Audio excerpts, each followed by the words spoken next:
Kaya rin ang umaga kaming gumising dahil mamaya ay malaki na yung tubig, hindi na kami makakaalis.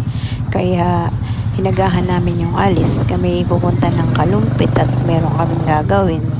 Abe, ring at maaga pala ay may tubig na sa daan, din sa may Sagrada. Eh paano kung magpapaliwanag pa kami? Baka hindi na kami makalabas ng Hagonoy. Hiring out pagkatapos na gawain yung mga dapat gawain ay kami na utosang kuhanin na yung mga papayat. Pag daw yung nagtagal ay masisira lang, hindi na mahihinog dahil nababad na sa tubig. Ay sabi nga ho ng inang ay gagawin na lang daw ho niyang atsara ng mapakinabangan. Sayang naman daw ho.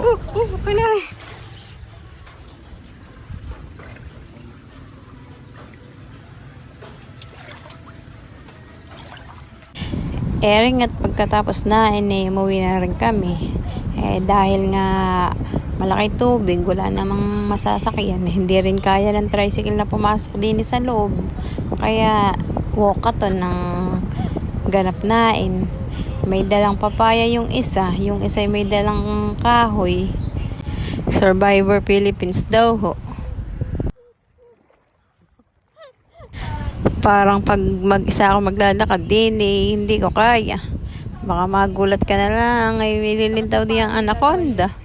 Buti na lang at iring mga kasama ko'y matatabay utak.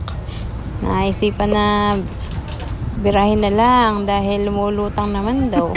Kaya lang, ay pagdating sa parting mababaw, ayan, mga hirap na hirap.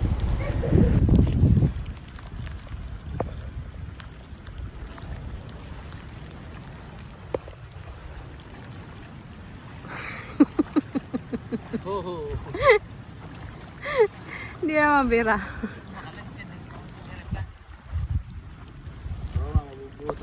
Paglawas nga na hindi ni sa may highway, lalong lumaki yung tubig. Mas lalong tumaas.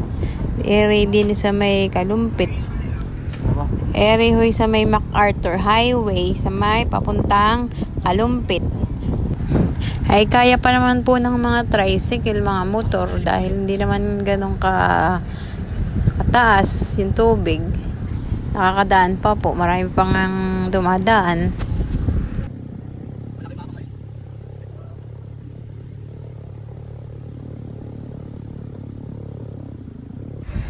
Ring nga hot din naman kami nagpunta sa may Green Plains pagkatapos nain sa Metropolis. Nakikita nyo naman hanggang baywang din lagpas pa nga, may party pa nga hanggang dibdib. Buti na lang at nakasuot ako ng overall.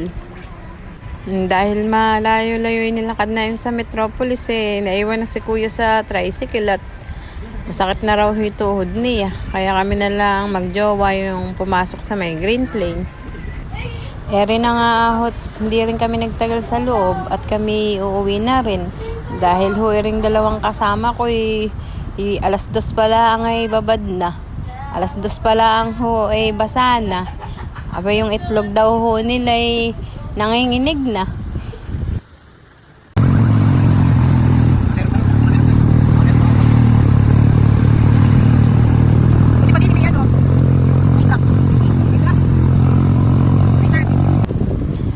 Pagdating nga na hindi sa may San Pablo nagtataka kami.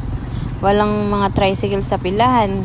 Ayun pala apakalaki ng tubig din sa may San Pablo. Buti na lang at kinaya ng tricycle nain. At yung driver nain magaling na kahit yung itlog nanginginig na.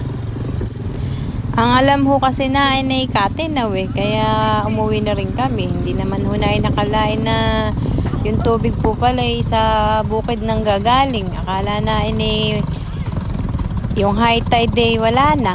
Yung po pala yung pakawala naman ng malaki. Din sa may San Pablo.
Bali, yan hong malaking tubig ay mula doon sa tulay ng San Pablo hanggang din na sa may pag-akyat ng tulay sa may Santa Elena.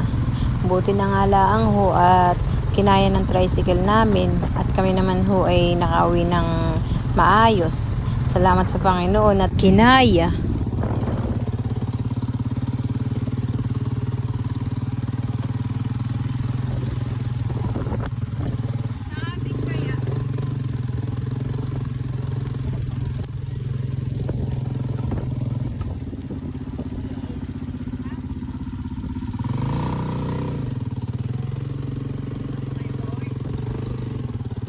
Salamat ho sa panonood. Mag-iingat ho tayong lahat. God bless you all.